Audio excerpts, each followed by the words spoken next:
WWE officially introduced the new Women's Championship for Asuka. The Raw Women's title is gone, and now we have the Women's WWE Championship, which has the word undisputed on the belt, but it isn't referred to as the undisputed title.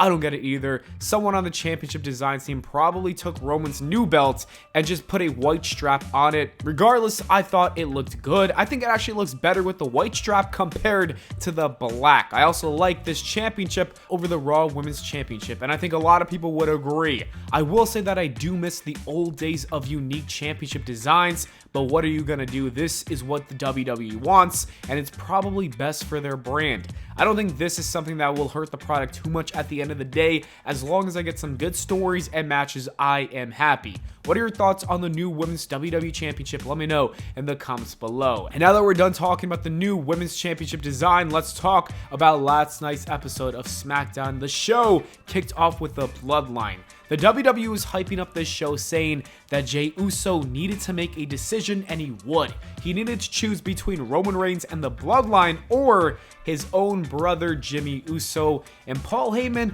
said some interesting things last night. He said that Roman Reigns wants to groom Jey Uso as the next tribal chief. They want him to become main event Jey Uso again, even giving him a main event US title match last night against Austin Theory. And it seems like Roman Reigns and the Bloodline are worried that Jey Uso could really slip away from the group. That is why they tried everything in their power to give him everything that he would want. This is them playing games and manipulating him, giving him the easy road to come back. And Jey Uso unfortunately left Paul Heyman hanging, letting him know that his decision will come later. Since Jey Uso did not accept the offer, I believe that this means that Roman Reigns is going to have to come in and use some violence and abuse against his cousin. In 2020, the same thing happened. Roman Reigns offered Jey Uso the opportunity to not wrestle him for the world title because he knew what would happen, but Jey still declined, and he went ahead with that match and proceeded to get destroyed in back-to-back matches. This is what abusers do, and there's even a segment with Sami Zayn and Jey Uso where they were practically hinting that this is going to come very soon. Sami Zayn is still trying to do everything in his power to help Jey Uso. I don't know why. I guess that's a brotherhood right there at the root core of it. Interestingly enough, though, there's also a backstage segment with Heyman and Jey Uso, and Jey said something very interesting in that segment. He told Heyman that Heyman should not be happy if he comes back and chooses Roman Reigns because Heyman isn't going to be with the Bloodline if that does happen.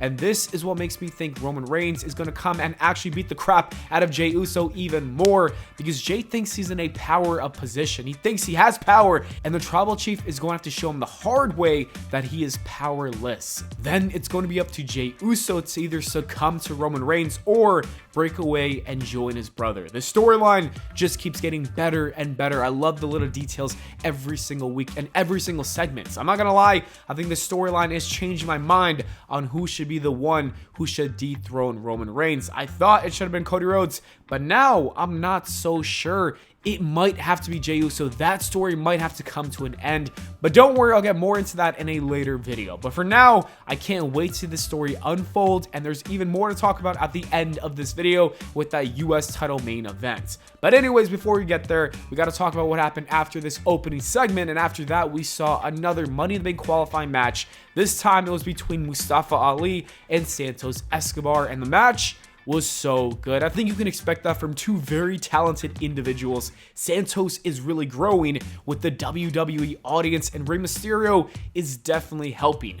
LA Knight was on commentary and sounded cocky about winning the ladder match at Money in the Bank. I hope it does happen. We also learned that he basically has a job after retiring from the ring for life with WWE. LA Knight needs to do commentary. I think he could be one of the greatest commentators if he does that full time for years to come. A pairing of him and Wade Barrett would be money. The NXT Women's Tag Team Champions came out and were having a segment before the WWE Women's Tag Team Champions interrupted, and Rousey and Baszler told Fire and Dawn that they wanted their belts too, and so we're getting a unification title match next week. I think we all know who's going to win that one. Ronda and Shayna are going to win and probably get some new belts. Even though I kind of like the Women's Tag Team Championships, I think Triple H really wants to have a new title for everyone at this point. This is like a great reset for WWE. Angle's been talking about it forever. That segment was fine, and the WWE had Fire and Dawn come out looking strong to make them look like credible opponents for next week. They literally beat the crap out of Ronda and Shayna.